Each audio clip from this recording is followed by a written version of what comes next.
श्री क्षेत्र सप्तशृंगगडात वर्षभरात लाखो भाविक श्री भगवती आई सप्तशृंगी चरणी नतमस्तक होत असतात, तरी येणाऱ्या भाविकांना आणि स्थानिक ग्रामस्थांना विविध सुखसुविधा उपलब्ध करून देण्याच्या दृष्टीने सप्तशृंग गडावर विविध विकास कामे गेल्या काही महिन्यांपासून सुरू आहेत। राज्य शासन आणि जिल्हा प्रशासनातील विविध विभाग यांच्या माध्यमातून श्री क्षेत्र सप्तशृंगगड येथील विकास कार्यात सुरू असलेली विविध कामे हे येणाऱ्या चैत्रोत्सव 2025 पूर्वी पूर्ण होणे, तसेच त्याच नाशिक सिंहस्थ कुंभमेळा 2027च्या दृष्टीने उपाययोजना करणे या दृष्टीने समन्वय सभा आणि त्या संबंधित विविध विकास कामकाज सुरू आहेत। जिल्हा प्रशासनाच्या मार्गदर्शन आणि राज्य शासनाच्या निधी संबंधित विविध उपक्रमाच्या माध्यमातून भाविकांना केंद्रबिंदू मानून त्यांच्या सुरक्षेसह त्यासाठी विविधांगी सेवा सुविधा संदर्भीय कामे सुरू आहेत। यात घाट रस्त्याची सुरक्षा, घाट रस्ता, गावातील अंतर्गत गटार, डोम रस्ते, भूमिगत विद्युत सप्लाय आदी कामे केली जात आहेत। तरी याबाबत आज रोजी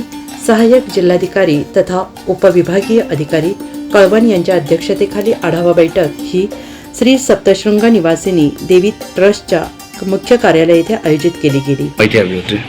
नाही, रस्ता सध्या भाविकांसाठी नाहीये, रस्ता चालू आहे, ते विकासासाठी रोडचं काम चालू आहे, त्यांच्यासाठी अपेक्षा केलेली जे बंद होतील ते सर्वांना आम्ही करणार आहोत। आता गावातले विकाम यात्रेच्या आधी पूर्ण होणार नाही, गावाच्या आम्ही यात्रांच्या अगोदर पूर्ण करण्यासाठी प्रयत्न करतो। यात्रा या महाराष्ट्र शासनाचे आभार मानेल।